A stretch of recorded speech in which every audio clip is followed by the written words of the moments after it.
Good morning and welcome back to the 18th group exhibit Hydrogen Fuel Cells at Hanover Fair 2012.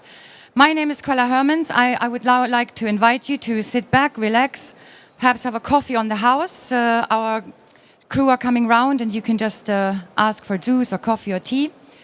And hopefully join us interactively in our next panel discussion, which is hydrogen fueled systems powered by renewable power sources.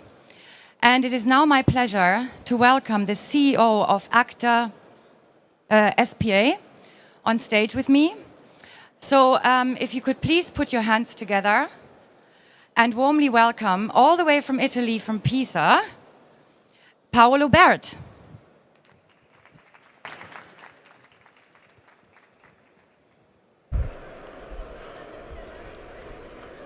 Good morning. And a warm welcome to the 18th group exhibit.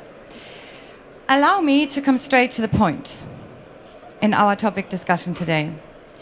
How does the fuel cell become a consumer product, and why should it? Wow, that's a very good question. Well, I think that the main barrier to the adoption of fuel cell today is a mature product, in my view, is the hydrogen availability. Hydrogen is available at industrial scale, but there is no consumer available hydrogen. So in order for fuel cell to become a commodity, for fuel cell really to do what we all hope to do, we really need to develop an infrastructure from base up. In other words, a simple system to produce hydrogen at the consumer level. I think this is the key issue. And to make hydrogen production something accessible at every level. It's a very, very important topic you raised there, I believe. Now, does it actually make any sense at all for a fuel cell to run on hydrogen from a fossil fuel? Well, indeed, you know, all the concept of the hydrogen economy is based on getting free from carbon. So the fact that today hydrogen is produced from methane, the fact that hydrogen in any case comes at best from electricity that has a heavy carbon print, makes in a sense this dream of the carbon-free economy a little far away. In order for really the promise to become a material truth, you really need to look at renewable, hydrogen from renewables. In order for hydrogen to be connected to the renewable, there are some challenges. The challenges, of course, is the fact that the current method of producing the hydrogen from electrolysis are normally dependent on a constant flow of current, because the two gases are separated traditionally just by the current polarization. So a variable flow of current as from intermittent power sources will cause the gas to blend together, and in case you want to compress it, you know, you reach a point of explosion. So there are limitations with current technology, the most adopted technology, to go directly from renewable to hydrogen. Indeed, they exist technologies nowadays that enable these, and this is normally the PEM electrolyzer. You know, the PEM electrolyzer can be directly connected to a renewable power sources. The drawback in that case is obviously the fact that You have platinum and platinum iridium, so it's a fairly expensive technology. Mr. Bert, you've now outlined a number of challenges, and I'd like to just directly ask you which problems does your company solve, Acta? Well, with Acta, we have introduced a very new technology. This technology originates from our original work in direct ethanol fuel cells with an ion exchange membrane. In this kind of systems, we have an electrolyzer that is intrinsically very similar to a PEM electrolyzer. In other words, you have a solid polymeric membrane that separates the two gases. You can power this system by intermittent current sources, because there is never blending of gas together. We have adopted this technology of these alkaline membranes because not only, as I said, we have all the advantages of the PEM, but also we do have the advantage of not having to use noble metals in catalysts and noble metals in the components. And the cost of the membranes that we have developed is lower than the cost of a traditional Nafion proton exchange membrane. So we have, with our system, we have addressed the number one issue, that is to bring a solid membrane technology similar to the PEM to the market by developing a technology that doesn't employ noble metals. This, as I say, is instrumental because, on one side you have the simplicity of a system that just uses distilled water, that doesn't have high caustic solutions. So something that you can easily put in your home, okay? With the safety of being able to produce gas compressed that will never be in a position to form an explosive mixture. So it's a safe thing that you can keep at home. But at the same time, if you want to have something that really reaches the wide market, you really need to fit the cost. It has to become a commodity. So the alkaline system, with its no need on noble metals, achieve also that objective. Now, probably today, the cost of fuel cells are becoming competitive with lithium-ion battery, at least with lithium-ion batteries. There is still the hydrogen supply. We think that with our hydrogen supply system, we really can bring this product to the mass market. While the, let's say, the consumer products will be developed for the time being, as several people have already stated here, and there are companies here that are already developing the market. We see the telecom backup power system, but later, beside the telecom, the technology should be adapted also in many other type of backup power condition. We think that, again, for the fuel cell with backup power system without an hydrogen onboard generation, it's hard to compete with the beauty of the battery, where you have a simple battery charger, you have a very efficient battery in terms of energy that delivers, almost above 90% round trip efficiency from electricity back to electricity. it's very hard to compete with such a system if the cost of our system is too high. By bringing a cheap on-board, let's say, kind of battery charger, if you want, because that's what is an electrolyzer to a fuel cell, you know, we can combine the two systems and really, at least on backup power system, replace the existing battery, which are short-lived. Thank you. Allow me to check with the audience at this point. Are there any questions? This is a very important topic and discussion to be had. Are there any perspectives, comments, questions?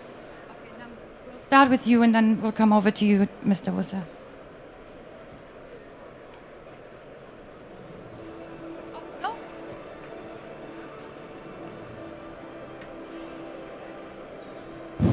Can you hear me? Yep. Or do you hear the music? Okay.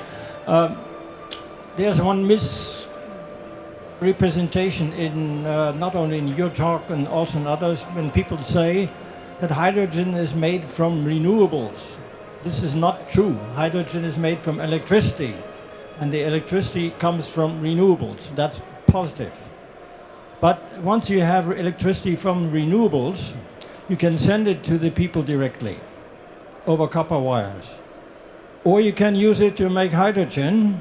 Then you have to compress the hydrogen. Well, the electrolyzer is losses. In an electrolyzer, you have to compress the hydrogen. That takes energy. You have to transport the hydrogen, takes energy. Then you have a fuel cell to convert back to electricity. And on this route, you get only 25% of the original electricity back. That means electricity from hydrogen can never compete with electricity from the grid by physics. No matter how inexpensive and efficient these various steps are, you always have the fact that hydrogen cannot compete with electricity from the grid. Okay, let me answer. Thank you, because this is a misconcept, and I like to answer that. Indeed, the round-trip efficiency of an electrolyzer with a fuel cell cannot exceed probably 30% and maybe between 25 and 30%. But also it's true that the efficiency of the electricity that you get from your plug at home is only 30% of what was produced at the source. So we are competing one-to-one with electricity from the atomic renewable. I think that the transmission of electricity is a factor that most people just forget when they look at 30%. There is another element that you said, and you're very right. You know, I just skipped the storage. You have to consider that in our case, and in the case of some other companies around us here, we're all talking about electrolyzers that produce directly compressed hydrogen. That's the technology today. I'm not speaking only about Acta's system. I'm speaking about proton on site. I'm speaking about Nitidor. I'm speaking about hydrogenics. We all produce an hydrogen that is directly compressed, and so we all skip that loss of efficiency that is indenting further your efficiency. So I think that we are competing one-to-one. Now, for renewable to become a reality, you need to store energy somehow, and storing energy in hydrogen is probably the only way that you have today. If you can offer me another more efficient way, I'll be very happy to hear that. I'm aware that you want to make a reply. We're a little bit limited for time. Will you forgive me if I encourage you to connect after the session and continue the debate? Sorry about that. I want to ask you about one of the projects that you ran. You launched the Savia project. Tell us what that was all about, or in different words, tell us about what you call the rooftop scale. Okay, I thought this that was is interesting. and really this is exactly along what I just completed here. You know, we started developing this electrolyzer based on our membrane technology back in 2008 with a grant from Italian Ministry of Industry called Savia in joint development for Enel, the Italian utility company. Enel doesn't see, first of all, Enel in Italy is facing a network that would not allow to take more than 8% of renewable energy in the grid. So they cannot afford to have large deployment of renewable intermittent energy in the system. And that was one of the reasons why the PV feed-in tariffs were discontinued recently. So Enel sees more a micro-distributed generation from renewable, which is really the model that has been vastly adopted here in Germany, with rooftops PV panels. They needed, as I said, also to balance out the net, and they see the electrolyzer as a potential route to balance out the line, what the British call the power shaving system. Okay, so, and for that particular reason, the specification was a 5 kilowatt electrolyzer compressing directly hydrogen at 30 bar to be stored in LPG type bottles, skipping the compression phase. So you see, even the utility has been interested in finding a way to balance out this. Great. I think we have time for almost only 1.5 questions. So the little question that is one of personal interest to me is just very, very briefly, how important is the role of smart grids and intelligent systems in the success of these solutions?